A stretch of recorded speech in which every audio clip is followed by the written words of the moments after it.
Fish eggs fry చేసుకోవడానికి ముందుగా stove పై pan పెట్టుకొని 4 టేబుల్ స్పూన్ ఆయిల్ వేసుకొని ఆయిల్ వేడయ్యాక 2-3 పచ్చిమిర్చి, 1 కప్పు ఆనియన్స్ వేసుకొని గోల్డెన్ బ్రౌన్ కలర్ వచ్చేంత వరకు ఫ్రై చేసుకోవాలి.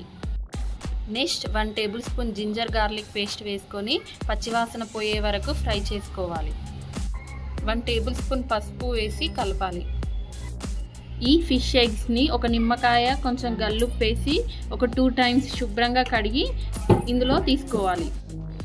గ్యాస్ను మీడియం ఫ్లేమ్లో ఉంచుకొని ఈ ఫిష్ ఎగ్స్ని ఈ విధంగా కలుపుతూ ఫ్రై చేసుకోవాలి.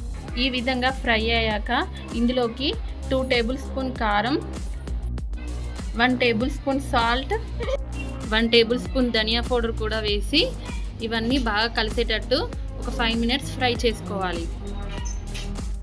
ఫైనల్గా గ్యాస్ ఆఫ్ చేసి కొత్తిమీరతో గార్నిష్ చేసుకోవాలి.